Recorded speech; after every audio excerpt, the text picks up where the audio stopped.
So I just want to say there's no one way to serve Iran. Like, not all Iranians have to come back to serve Iran. Being outside of Iran has its own value. So from a business perspective and economic perspective, I mean, when it comes to the opportunities, obviously there's a lot of capital that will be flowing inside of Iran, because there's a lot of opportunity for investment. As soon as we stabilize the situation, there is going to be some challenges that is going to delay some of the progress that we need to make. For example, getting our army to a situation where we could provide that stability might take a while. Modernizing our army for the sake of creating stability might take a while. The damage that the Islamic Republic has done to our water supply and our environmental situation is going to take decades to fix. So those are things that we need to be waiting for to improve. But the Iranian people are very hardworking, they're very entrepreneurial, and they're very business minded. So without the IRGC, the private sector is going to be able to thrive. And because it's just starting, a lot of savvy investors are going to want to get in before it becomes that sophisticated, because they want to get in at a cheaper price. So instability is bad, but also a lot of people, savvy investors, that realize that this is just the beginning, they might want to get in while it's unstable, because they could get a good deal. Because once it gets stable, it's going to also, the valuations are going to increase as well. So if some people realize that this is going to get stable, they might actually, so that's why a lot of capital will flow inside Iran.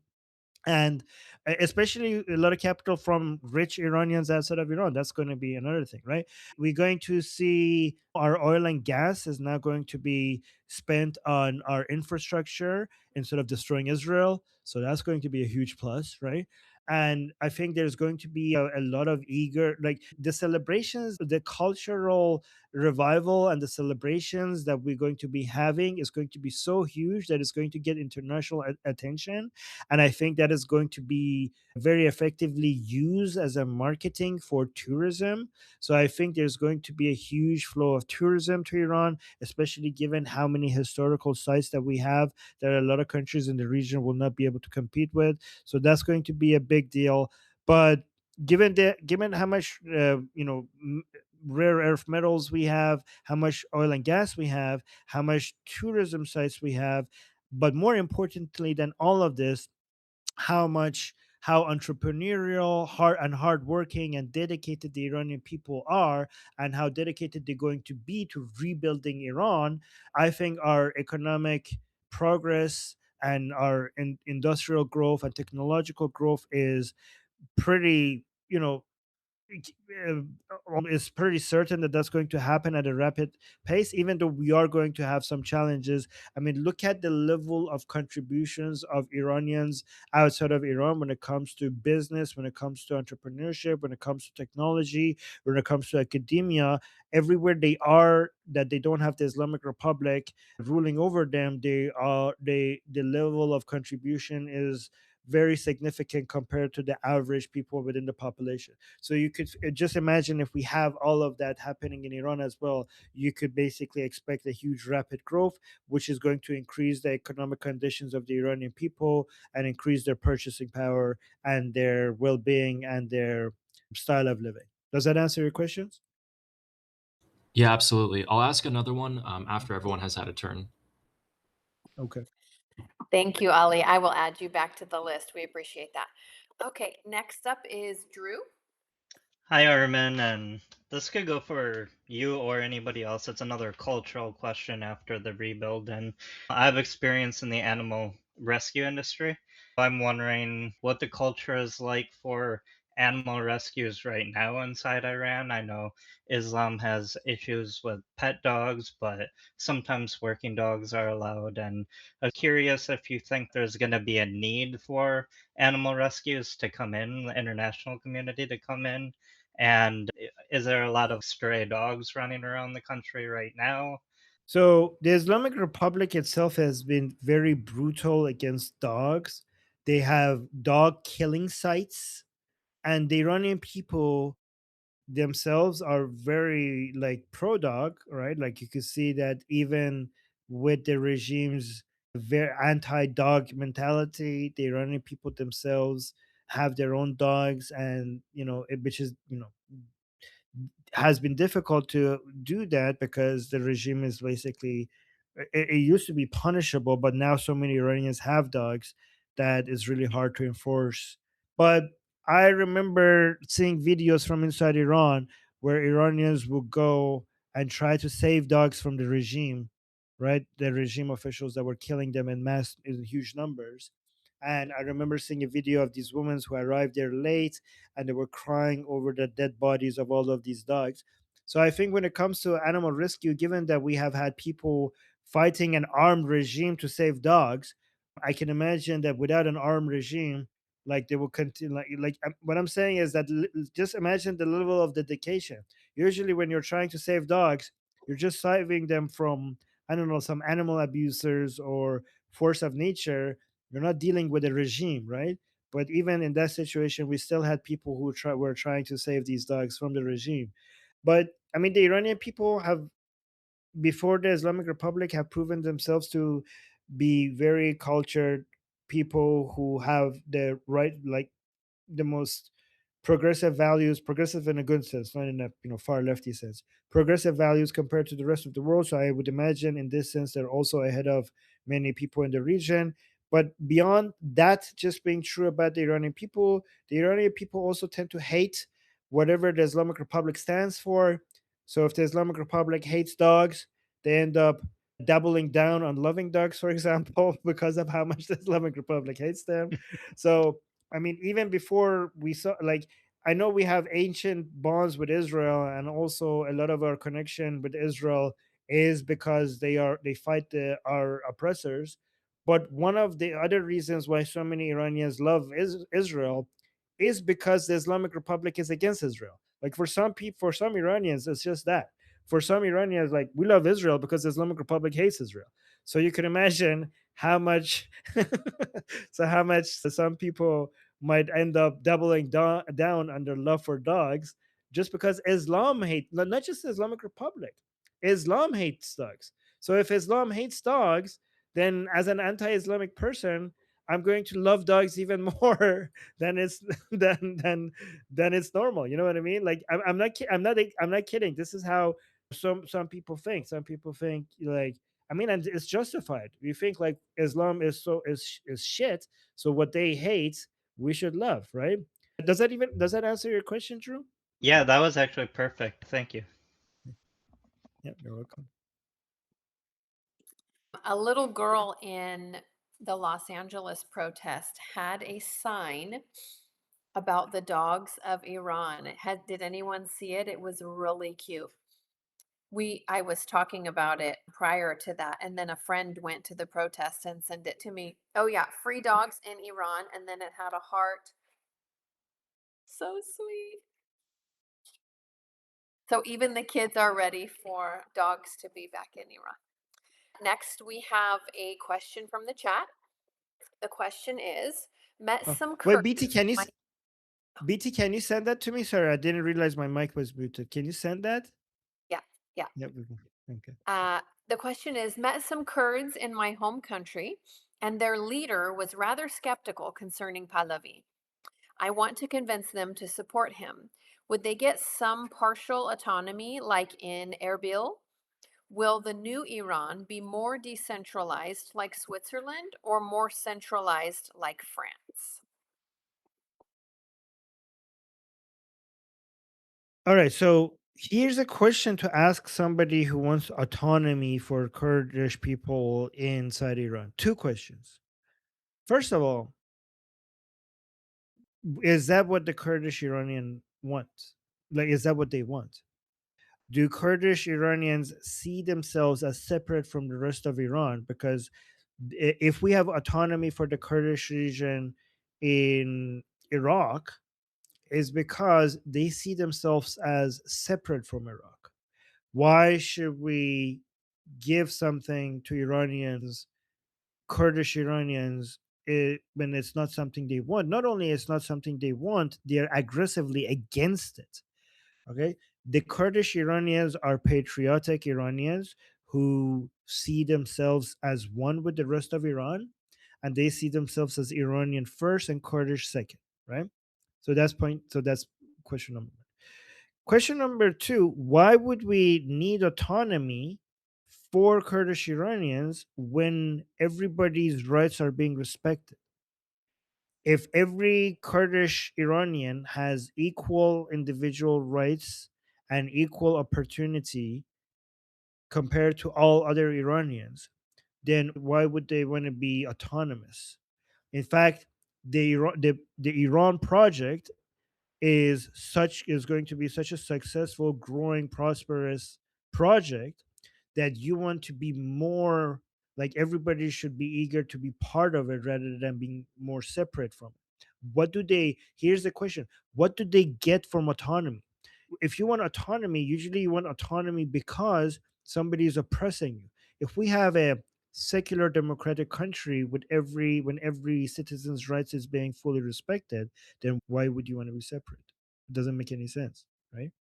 So asking that, and again, please, like people, just because you have experienced Kurdish people in Iraq or Syria and Turkey, don't assume thing about Kurdish. Don't try to come up with solutions to what Kurdish Iranians want while assuming.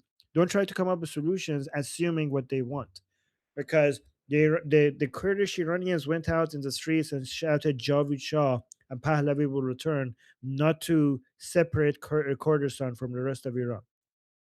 In fact, this will hurt the Kurdish people because an autonomy for Kurdistan means an isolated Kurdistan that is going to have, I don't know, maybe teaching children like math and science and every other subject in Kurdish rather than in Persian, which is going to isolate them and is going to leave them out, like basically remove them from the labor market and reduce their job opportunities in the rest of the country. Like making Kurdistan into its own autonomous area will mean that whatever is the government of that area is probably going to have Kurdish laws and Kurdish teaching, like teach everything in Kurdish. And it's also going to open the door to cessationist movements growing inside Kurdistan, which is exactly the opposite of what the Kurdish people want. And is basically has no benefit for the Kurdish people, and it's going to take them out of the economic progress and the job availability to the Kurdish children across Iran. What we want is we want to connect Iran together. We don't want to separate it. If you're concerned about too much centralization of power, there are solutions to that from both from a geographical perspective and from a political perspective. So from a political perspective, you could have avoid centralization of power by having a true separations of power between the three branches of the government. So you could actually make that real rather than the fake one that we have under the Islamic Republic. So that's one way to avoid centralization of power. And if you geographically want to reduce centralization of power, you could give more decision making power to the provinces in Iran when it comes to budgeting and spending without actually going through to full autonomy. So you could give more decision power, you reduce some decision making power from the central government and give more to provinces. This should be based on geographical, decentralization of power and not an ethnic one, right? So this has nothing to do with you being Kurd or you being Bakhtiari or Gileki. This is more based on geography so that everywhere has its own decision making power, not because you're Kurdish or Baluchi, but because this area of Iran as a geography needs to be able to have more decision making power. We don't want to make this separate each other based on ethnic lines, but obviously each geographic area needs to be able to make its own decisions separate from without it being dictated from the central government.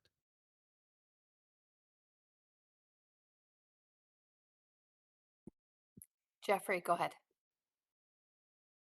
Bounce off that real quick. First, that being it is what it is. The other issue is this. So I can understand, given how Kurds, a lot of the stuff that they've suffered, why they may see autonomy as a solution to not having those kinds of problems. Here's the problem, though. The issue about the autonomy isn't just about getting it, it's about sustaining it in a neighborhood full of regional spoilers. What are those spoilers? Well, you know, Iranian Kurds that are of Iranian descent or Iranians of Kurdish descent, they sit in a really tough neighborhood, right? They have their experiences with Turkey, who's deeply opposed to Kurdish separatists. Iraq has its own KRG experiences. In Syria, they have the Rojava situation going on there. You might have residual Mullah regime forces, potential Russian and other influence. I mean, so my question would be, okay, I can understand, given some of the historiography, why they may see having their own autonomous state as a potential solution to not experiencing that. One, His Highness Reza Pahlavi's IPP very much has within it safeguards to respect Iranians of Kurdish descent. And additionally, let's say they get it, how do you sustain it? Right? I mean, that's another question I would ask. Okay, let's say you get it. How do you sustain it in this neighborhood that's full of a lot of monsters ready to gobble you up? Like Turkey doesn't wanted to grab the Kurdish areas next to Turkey in Iraq because they wanted the oil. I mean, like, how do you sustain it? At this, that would be a question that would immediately come to mind for me anyway.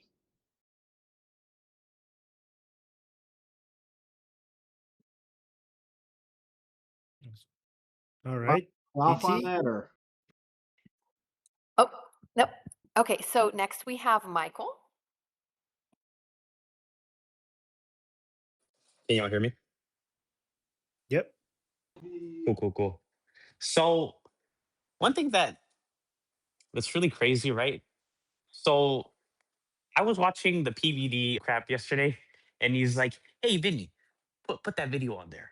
There's 50,000 Iranians out in the street," and I'm like, "What?" I'm like, "This guy is insane." So for people that are gonna watch this, what would you advise them to take this kind of information with a grain of salt, like this disinformation that's coming out? Wait, so you're saying you're talking about Patrick Bait David? Yeah. Yeah. And you're saying he looked at the Munich gathering of Iranians and he referred He to it said it as was 50,000. 50,000? Oh my, Yeah. even though the police confirmed that it's more than 250,000, he described it as 50,000? Yeah, exactly.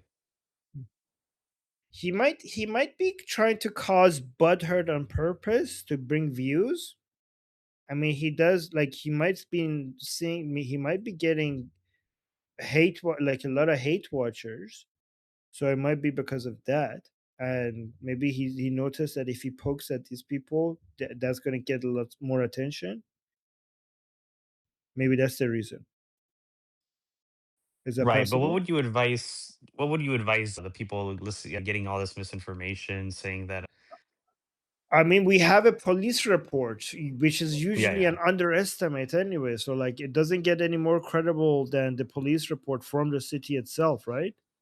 So correct. this is easy. We're just like, look, there's the police from the city says it's more than 250,000. Right. So there, Because your yeah.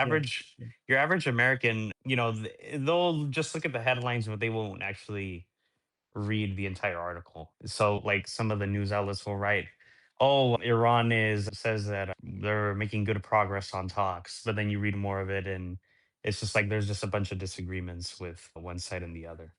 I mean, maybe like the idea that they're making good progress on the talks between United States and the Islamic Republic, if that is by design to keep the Islamic Republic somewhat hopeful before they attack, I mean, let that idea get out there. I mean, I mean, if the attack is inevitable, then we will find like there's not much that needs to be done people will find out sooner or later, right? So we'll just have to let it happen, and then everybody will wake up. No need to clarify that. Every will be headline news everywhere in the world. You know. So there's that. Okay. Yeah, that's all. Thank you, Armin. Thank you, Michael. Okay, Mr. Gary, sir? I Can you hear me okay?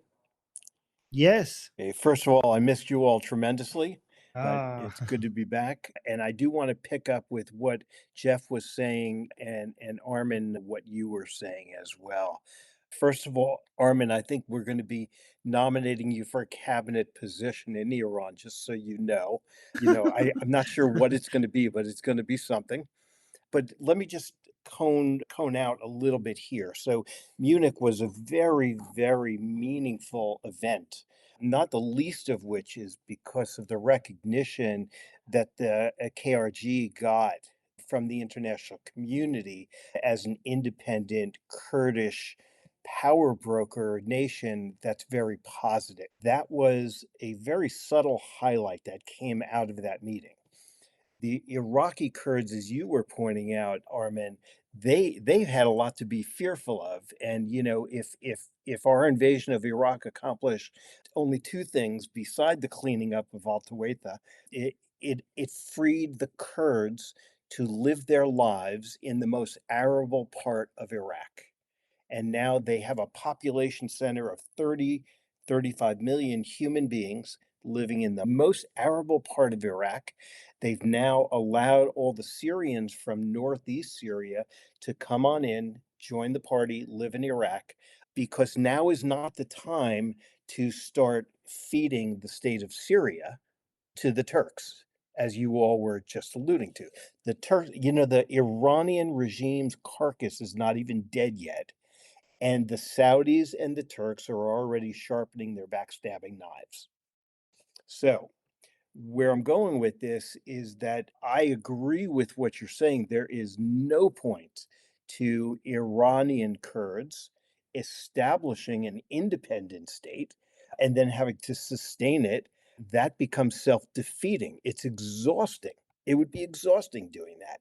Instead, allow Northern Iraq at next year's Munich conference to be declared and accepted as an independent nation that wants to interact with free peoples within the Middle East and Central Asia.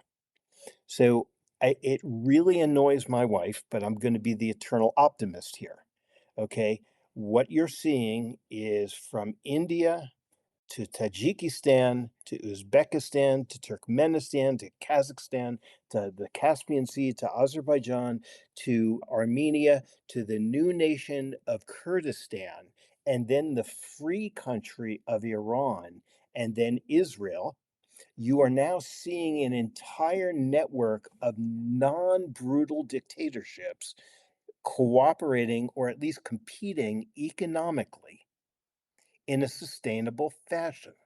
Iran is going to be a powerhouse as soon as we get rid of all of the sanctions on them. We're going to help them in every possible way that we can to become a really thriving nation. And Armin, I only know a couple of handfuls of Iranians here in the United States, and the diaspora, as you pointed out, here in the United States and in Europe, is only going to help investment flow into Iran. This is going to snuff out all of this bridge from Israel to the Caspian Sea over to India is going to be a wet blanket on the backstabbing fire that the Turks and the Saudis will try to conjure up. I'm gone for a week and I hear the optimism in your voices. I have to tell you, I really see very, very soon actions happening before June 15th, before the desert hot season starts up in the Central Plateau. I see something definitive happening, but we'll do it at the time that we want. And I think that what's going on in Geneva right now is as Arakchi and all the other Iranians are speaking, I think honestly, Witkoff and Kushner and all the Americans are really looking at the sports page. They're not listening to a word the Iranians are saying.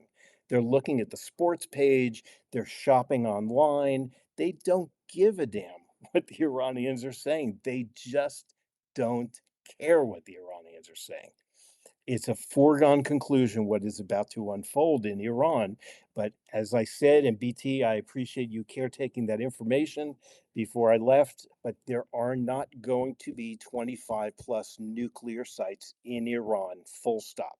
They're going to be ringed by appropriate forces from the United States and from the United Nations, IAEA, and decommissioned. That's going to take 3 to 5 years.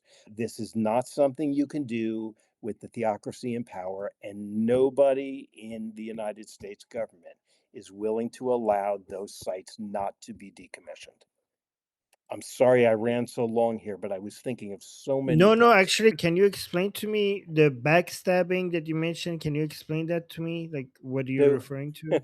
yeah, I mean, as soon as it became clear that U.S. CENTCOM forces were massing in a ring of fire, if you'll excuse the expression, around Iran rather than around Israel, as this anaconda is now squeezing Iran, the first thing that Saudi Arabia started doing was mouthing off about, yeah, you know what, we're going to talk to the Russians, we're going to talk to the Chinese, and we're not joining the Abraham Accords. Fine. His petrodollars and the economic crunch that he will be facing within the next 7 to 10 years is a fact of life. And they and the Turks are looking for any way to stir up trouble and maintain the old Middle East, which is disappearing right before their very eyes. Gary, I have a question. There's a lot of trade routes that was supposed that would naturally would have went through Iran if it Yes. wasn't because of the Islamic Republic. Yes. And there's a lot of missed opportunity because of the past 47 years, because of these trade routes went above and below Iran and bypassed Iran. Are those lost forever, or as soon as the Islamic Republic falls, are we going to see the Mm-mm-mm. those trade routes going through Iran? As soon as Ayatollah Khamenei's plane lands in Moscow or Beijing, wherever it's going to land, and wherever, as soon as they're all out of there, that is going to open up Iran very, very rapidly, I believe, to inclusion and becoming once again that main route for travel. Mm. I think That's Iran going is to going to be thrive. uh, that's so nice to hear. I think like when I was listing the reasons why Iran is going to thrive, one of them that was missing is all of these trade routes, these economic corridors that are naturally are supposed to go through Iran. That is also going to bring a lot of wealth to in Iran as well. So the essentially the possibility exists that one day you will be able to drive your car without having a Blackwater contingency with you. You'll be able to drive from Tel Aviv all the way to Baghdad and then from Baghdad into Iran. It's and even if you don't want to go through Baghdad, you're going to be able to go through Jordan and go Mm. into Iraqi Kurdistan, but it's going to be Kurdistan independent. That border between that presence of Kurdistan as an independent nation in right next to Iran, a free Iran, that Mm. juxtaposition is gold for both countries. But Trade. I mean, all the economic activity and in China and India, connecting all of that to Europe and Israel. I mean, without the Islamic Republic, a lot of that is supposed to go through Iran. So the giant economy of China and India connecting that to Israel and Europe, Iran is the basically the thing that they all need to go through. No. Well, so as you recall, last August, September, Iran, India, and Israel established that Made in India, Made in Israel pact. It's a huge deal. Kazakhstan wants in on that. The Kurds will want in on that as well. this is not going to be a point of conflict militarily. This is going to be a point of conflict economically.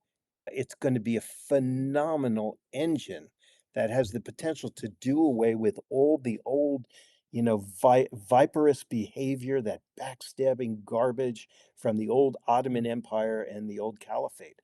This is really, I, I, it really annoys my wife, but this, I hate to be the eternal optimist, but this is happening in front of your eyes right now. It's just Yeah, hard to I see see it that. sometimes. Hmm. Jeffrey, go ahead and chime in. So I got one quick question for Colonel. I wanted you to bounce or elaborate because you talked about the spoiler part. My additional concern would be Putin's criminalized counterintelligence state and the Chi-Coms being spoilers after the Mullah regime goes down because they're pissed they lost their proxy. And not for nothing, the belt you're talking about, right? It goes from like Tel Aviv through Iraq, through Kirkuk to Tehran and all the rest of it. Definitely would be more beneficial. Well, geographically, it's more tied to India-ish than it is as is China. Well, and that Yes. means that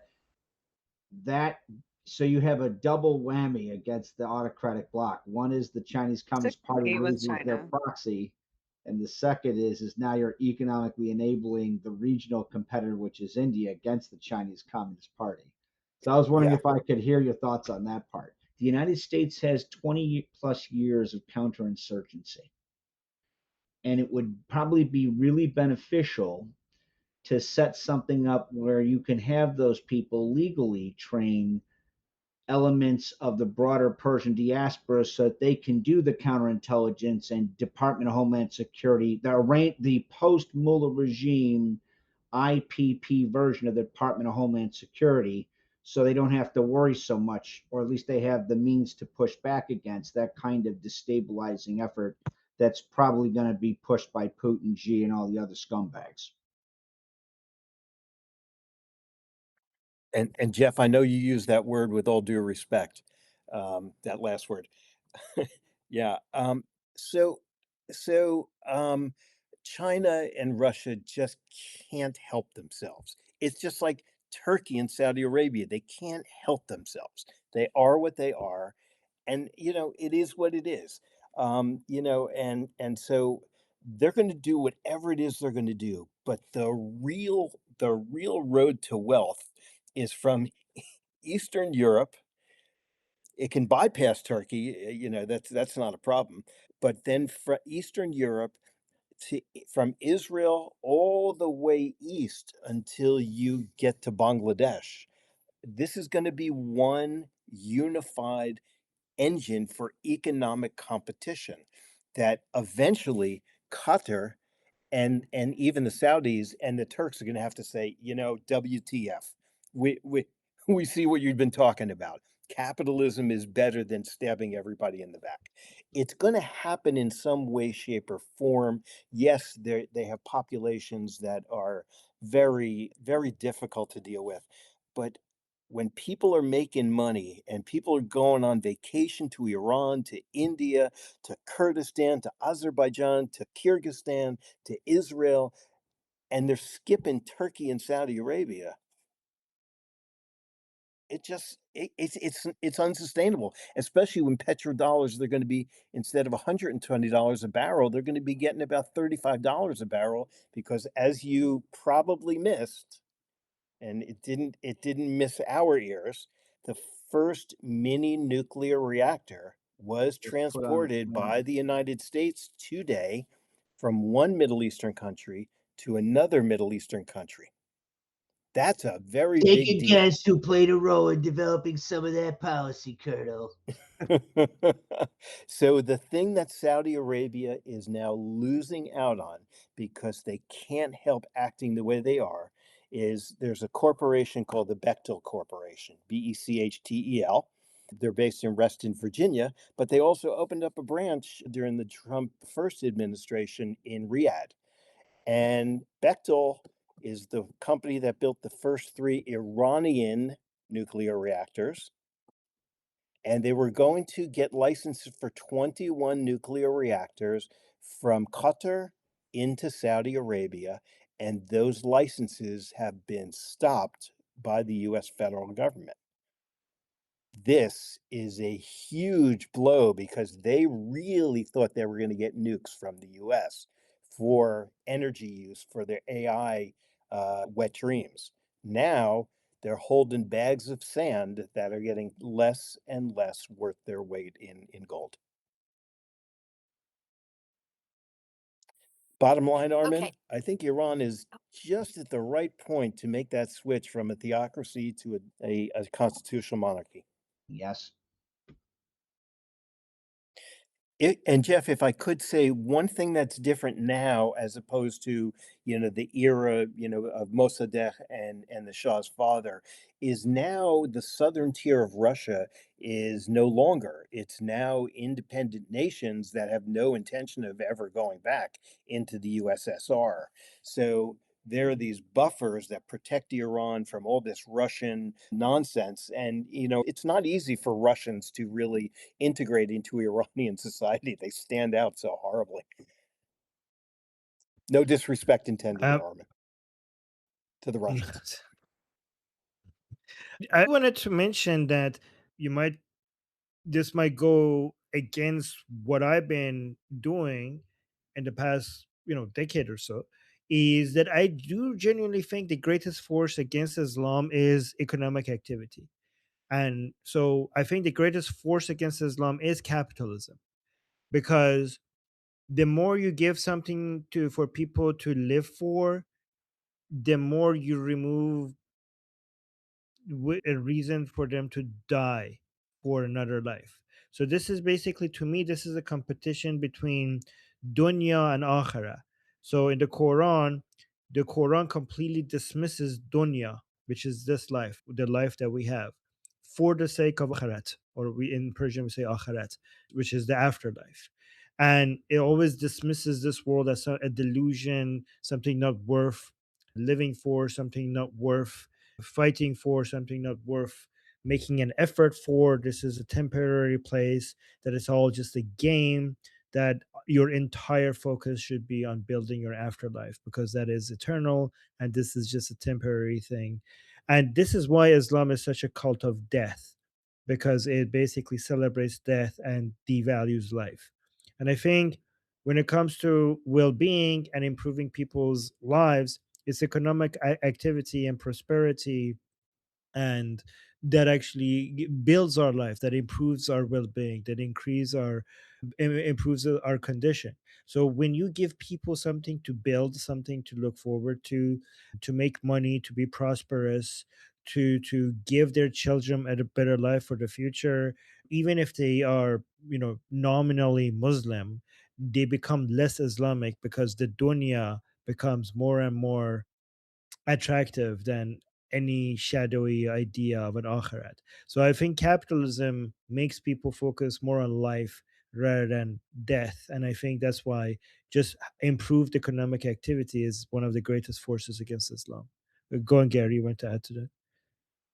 Well, history has proven you correct because, as you may recall, once the European powers started building these big ships that could go around the Middle East and bypass all that caliphate controlled territory, that was the beginning of the end of the economic life of the caliphate.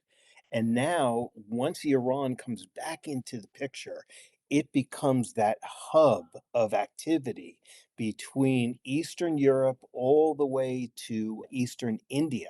The eastern portion of India completely cuts out the Russians, completely cuts out the Chinese. And Jeff will like this part because now that whole discussion about the US pivoting to China is a pipe dream that you don't even have to think about because India, Tajikistan took the two air bases that the US built in preparation for the invasion of Afghanistan. They built a third one. They're all 3.5 miles long, each of the runways that they have. They can be in China in about 6.5 minutes. Who needs to put boats around China? You've got the entire western flank where China is building up its military and nuclear capabilities 7 minutes away from a B 2 bomber flying over their airspace, which, God willing, will never have to happen. But this economic cooperation, in my Substack, I call it that crescent from Israel to India. That is the antidote to everything all these non-state terrorist groups have been trying to instigate with the help of Russian dollars and Chinese dollars and Iranian rials. This is what's before us right now. It is an incredible time in history right now, and we're not going to lose it.